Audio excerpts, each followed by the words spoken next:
and welcome to the Colombia cast with me, Brendan Wrongway Corrigan, coming to you from the studios of Semana Magazine here in Bogota. Now, working as an au pair, especially in the US, is a relatively popular option for young Colombian women looking for the experience of life abroad whilst earning even a living and improving their English. Our guest for this episode is somebody who did just that, as well as being a good personal friend of the Colombia cast. Eliana Usuga. Did I get that correct? Yes, Usuga. Usuga. Okay, right. Say it quick. But I'm glad that we have you in. We've been trying to get you in. You did actually a pilot episode with us ages ago. So now we have you on for real. Great to have you. And I must say, first of all, you've got a bit of a cold or a flu, have you? Yes, I do. Yeah, I just think it makes your voice sound kind of a bit sexier even. No, I think... Well, it does. Thank you. Yeah, thank you. Anyway, the au pair experience. I mean, why did you go and do it? What attracted you to the United States? Was it a case of, ooh, bright lights, big city, or what were you thinking before you went on your au pair experience? Okay, so thank you for having me here. It's great to have you. The reason that drove me to do that experience was that at the time I was doing my bachelor degree in languages here in Bogota, and I decided to study English. So at that time I was studying everything about education, how to teach English, but I couldn't have a conversation. So I thought that it was a good idea to go abroad, travel, to know a new city, and at the same time learn a new language. But I was a student, so I didn't have a lot of money.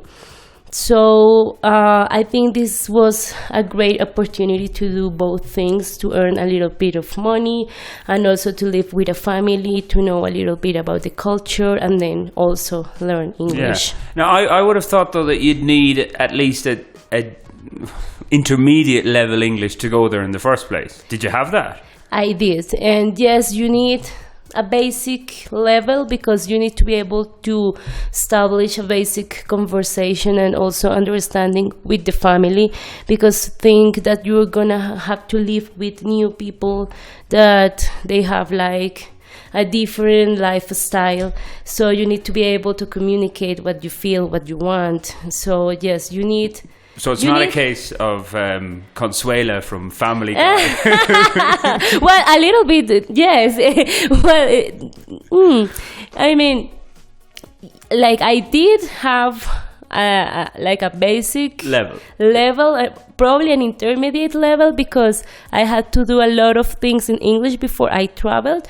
But I had friends that they just had pretty basic English, like they Hello, how are you? Yes, my name is this, and some words to say things about food, and that was all. Oh, okay. So that kind of surprised me. I would have thought that you'd nearly need an intermediate. Like, when you're applying, do they give you a test? Yes, but it's a very basic, super basic test. Yes, I am. Even I'd pass it. Everyone can pass it. It's super basic. Okay. Basic. Now, I remember you told me that you had done something with the Miami Herald here, was it as well? Yes. Before you went there. Yes, and that helped me a lot to have that conversational English. Just to say, it was a call center that they had here. Yes, it was a call center, so that helped me a lot with the conversational English that I needed to. So were you one of these when people go press 1 for English, yes, and then press 1, it's I don't understand. That was me, yes. Okay. And they were and you were part of Miami, are you? And I was I'm not in Miami, I'm in Bogota. The southern part. Oh my God, no, I'm gonna call I want to talk to someone that is in Miami. And I was called again. And then they called again, and it was me again. Well, yeah, because it just reminds me of when my dad used to do these things or whatever, and he'd say, I pressed bloody 1 for English, and I got speaking to somebody who doesn't speak a word. But that was me. But that helped you anyway before you went. Yeah. Now, would it be fair to say that you didn't do too much study on where you were going? Because you went to Atlanta. Yes. And tell us about your experience arriving at the airport. Well, it was funny because I did research, but I don't know, like I wasn't aware about everything, and at that time it was like my first time like going abroad.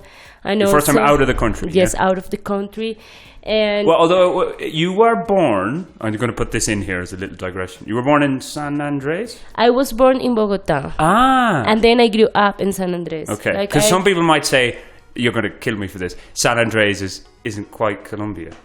Yes, kind of. Yeah, some people can say that, but we are part of Colombia anyway. Course. But I feel like I'm from both places. Okay. I feel that. So. But anyway, this was your first experience to properly leave. Yes, like outside Colombia. Yes. And so I think that I have a lot of preconceptions, like wrong preconceptions in my mind. Okay. And and now, like, I'm a little bit embarrassed to say that, but yes, it was like... Well, go on, tell us. Like, at that time, I was like...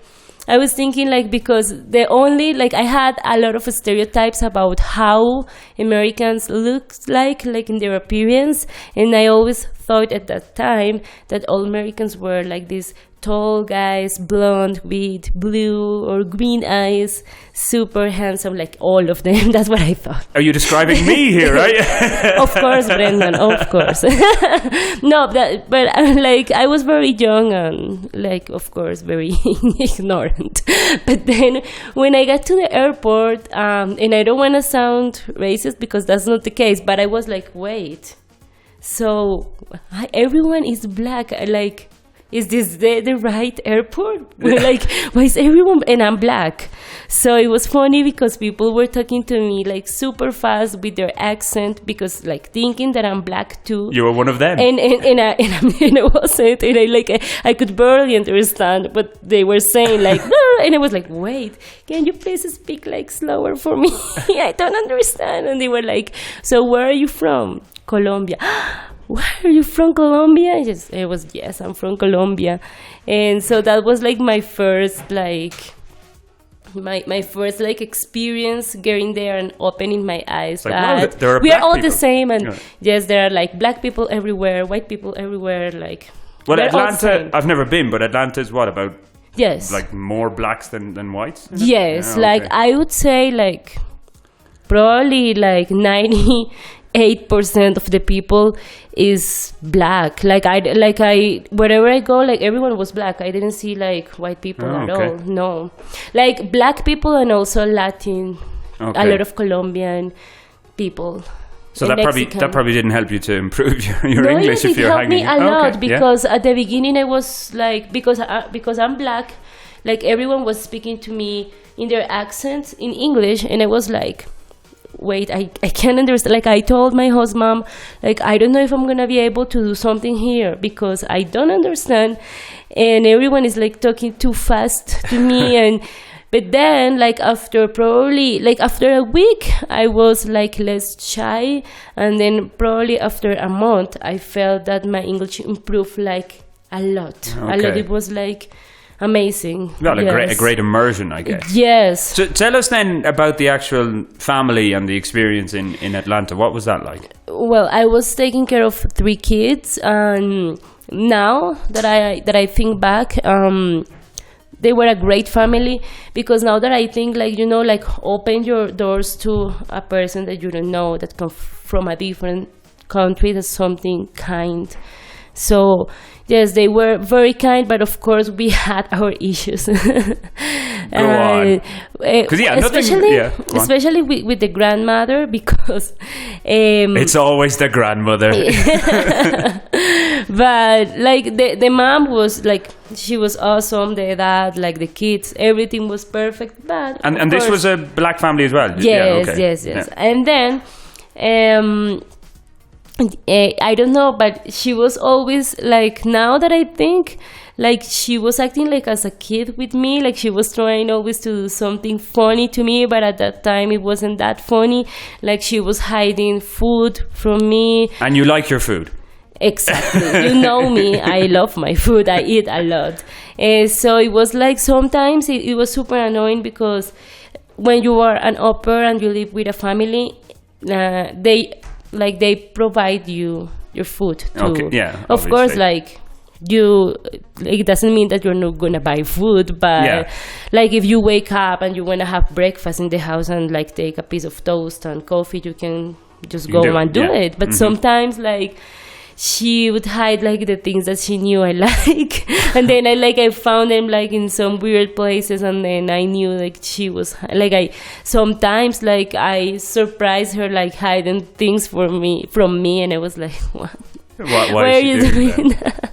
And so did she like have an argument with you, or was just behavior? We had a lot of arguments because not for the food, because like that is like obviously like in my case I'm super shy, and when someone hides food from me I feel bad about myself, so I prefer not to say anything. So I was feeling bad for me and also about the situation, but I didn't say anything. But we were having arguments about everything because, for example, I was in charge especially of the kid that was 4 years old. Okay. How many children were there, by the way? Three. I was going to say tres. It's fine. Three. Yeah. Okay. And so when he got home, I was in charge like of helping him with the homework, like making sure she was changing his uniform to his clothes, and that he would do like all. And I don't know, like when he came from school, she was always doing everything, and she was treating me as the maid. She was like, can you prepare him like a cheese sandwich, please? But excuse my ignorance, though. Is that not kind of what an au pair is, though? Well, if you... I don't know. No. Okay. You are in charge, yes. Yes and no, because you are not supposed to do like the household of the house. You are supposed to do or to clean for the kid. That's all. Like if you prepare him the breakfast, of course you're gonna leave the kitchen as you found it. But sometimes you found it in a mess anyway. And you gotta clean it, no? But that is not your job. Like in the description, that is not your job, because that is called an exchange program. You are not going there as with a work visa, but with an exchange student visa. So it's different. It's different, and so there are different categories, are there? Yes. Okay. So she was like, she wanted to make me feel like I was like the maid and not the au pair. So at one point I had to talk to my host mom and tell her like I thought that I was gonna be in charge of the kids, like to help them. Like that's what I wanted, to spend time with them and not just be there to cleaning, because that is not my job. That wasn't my job anyways. Okay. So then we had a conversation, and then a lot of things happened like during the whole year, things like that. But now that I think it's funny, at that time it wasn't funny, of course, but now I think it's funny. So. Did you, I guess when you're having issues like that, did you feel a bit homesick? Yes, and I was like, sometimes I was like, I don't know why I decided to do this, why I put myself in this situation, but then everything, I think it was worth. You always crazy. Yeah. Yes. Yeah. Well, of course. Well, you can say that.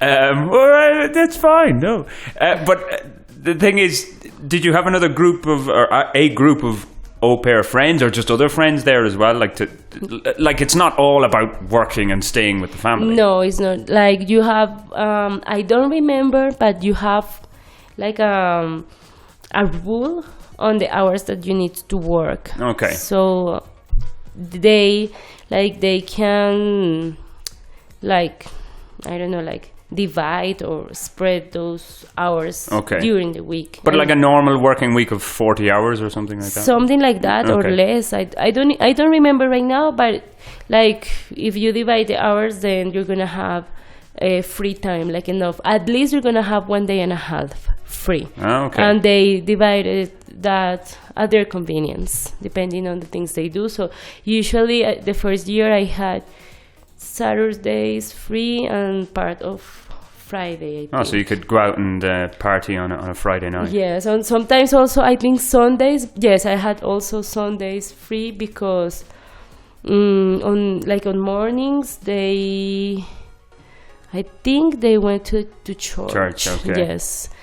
So yes, I had like that free Okay, time. so you had your free friends. time. And what about pay? The greenbacks, as they call them. What kind of money was it? I mean, I'm not saying exactly, but you could save money. Yes. Well, yes. It's not a lot of money because I think you earn even like less than the minimum wage there. But as you are not paying any rent, and lots of your food is covered. But I realized I was not the only one in that situation. Like a lot, we are always hungry. We are always like buying food or going out, because we were curious about food there. So, course. But yes, I save money, but I use that money to travel there. Okay, and just to come back, because I meant to mention this or ask, how much did it cost from Colombia to do the au pair thing? It is back then, which was how many years ago? Like 5 years ago, and I think it is. You didn't do your research. It is like $800. Oh, okay. Or more. Okay. It's between $800 and $1,000. So you'd easily make that money back in a year. Yes, of course. Easily. I did it. Yes. Yeah. Yes. So you were saying you traveled as well, and you didn't just spend all your time, because it sounds like almost after Atlanta you wanted to go home, but you didn't. I didn't. I moved to Maryland, another state. And another au pair. With another family. Yeah, and no evil grandmother there. No, not evil grandmother, but evil mother. Oh, really? Evil sister. Ooh, let it all out. What happened there? Well, again, in a nutshell, yeah. She is a single mother. Okay. And I understand the difficulties. Yes, the difficulties, and of course, I think now that probably she had a lot of things in her mind, different. But go on, stop making excuses for her. Come on, tell us. I'm always like that. But a lot of one of the things that happened again, the food. She was she ate organic food, and organic food in the US is more expensive than regular food. Yeah, it's kind of everywhere at the moment, yeah. Yes, well, in Colombia I think we mainly eat organic food because our food is very clean, but not in the States. Okay, right, we'll come back to that. Anyway, go on. Yeah, go on. Yes, but yes, organic food was expensive. I didn't know, and I eat I was 23, I think, 24. Okay, so you know the expression. I know where you're going with this. You were eating her out of house and home. It's an expression. So you basically. No, I wasn't. But you know that I eat a lot. I mean, it's not that I eat I don't know if and by the way, this is radio in inverted commas. It's a podcast. When Eliana goes to the gym, it's not a woman you'd want to mess with. She's in fine form, just in case. But I look kind of I'm not skinny, but I'm not fat. Yeah. And people think that I don't eat a lot. But I eat. You have a high metabolism rate. We'll put it that way. I have a brother just like that. He'd eat all day and he never puts on a piece of weight. So the thing is, she at the beginning, she was super kind, nice, and everything. But then at the beginning with the food, she was making just some comments, saying coming from the supermarket, saying this was super expensive, and how of course you're gonna feel uncomfortable if you are in a house where you are eating and people are saying that is expensive, no? And then I remember another day and that was something that really surprised me. The bill came, the light bill. Yeah, okay, yeah, for the electricity bill. Yes, the light. The electricity bill came, and she was saying that was super expensive, and that we should save the electricity. The electricity. Yeah, okay, cut back. What she meant, at that time, I was feeling she was trying to asked me for money to pay the bill, and I was like, what? This is so crazy. And she was complaining basically about everything. She was complaining about the water, the electricity, the food, everything. Okay. So, and then she wanted me to clean all the house again. All the house. Which again wasn't part of your exactly, deal. No. And I was like, yes, I feel like if you are living in a house, you can cooperate with that, but it's not your responsibility. Like, you can clean the house one week, and why not? Like, nothing happens. But every day, or for example, every day, like, clean her dishes and all those things, like that. Again, it didn't like make sense. She thought she had a slave or something. Exactly. So at the end, like, I don't know, like after 3 months, something like that, and after like almost like a rematch is when you decide that you don't want to longer stay with your family and you start looking for another family. I did that. Oh, that's a technical term that they use, a rematch. Oh, okay. So I was doing a rematch, and then I went back to her, and so after that I went in completely slaverism for her, because I was doing like her coffee every morning. Nice. Every day I was cleaning her house, I was folding her clothes and doing everything for her. So it was horrible. I wonder, strong words, but Yes, I wonder maybe is there a difference between what you're told here in Colombia? It's like, okay, go and be an au pair and these are the rules, and what the families are receiving in the States. Like, they're told, oh, you'll get somebody from Colombia who will clean your shoes and do everything. Well, I wonder, is there a discrepancy? We have something there that is called area director, I think, something like that. Okay, and so somebody who looks after. They are like the ones, they're like they are the bridge between you and the family. And if you have an issue, you go to her, and she's supposed to help you. But what I realized after talking to different persons and everything, is that she's always in the side of the family. Like, we never get we never get our point. So your point of view difficult. isn't heard. Okay, yeah. So you feel like yes, and we talk. I think we talked like about this, like about the information they received, and it's not that. Probably I think like they think that we are dying here in Colombia to go there and stay there forever. So you'll do anything, basically. So exactly. Yeah. So you will clean or cook or do whatever they want. But for example, that wasn't my case at that time, because my point was to learn English. Yeah, I learned a lot of and different a things. cultural experience Yes. as well. Yeah, That's why I traveled a lot. And obviously you fulfilled what was asked of you, but you weren't going to go beyond that, or you didn't want to. Just okay, we're going to wrap this up, but if you were giving advice to others who are listening now, thinking of doing that, like, everything being said, it was a positive experience, was it? It was a positive experience. It is a positive experience, and my advice is that don't think about this as just as a nice and fun trip.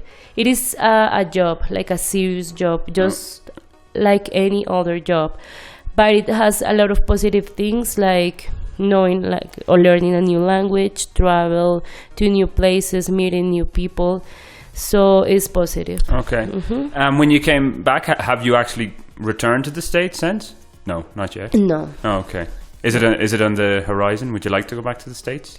Yes, yes. I'm not dying for, but if there is like an opportunity, like if I have a purpose, chance. Yes. You want to visit Ireland first, of course. Yes, yeah. If you take me. Yeah, we'll talk about that one later.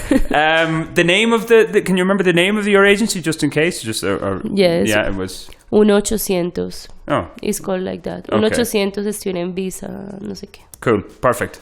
Eliana, a pleasure. Thanks for that. We'll make a star out of you yet. That's our goal. But that is my payment. Okay. Yeah, well, you got a free glass of water. Cheers for that. Anyway, that's it for this episode of the Colombia Cast. If you do want to get in touch with us here for any of the issues we discuss, you can via Twitter. My handle is WA Corrigan. Facebook, it's Wrong Way Corrigan blog.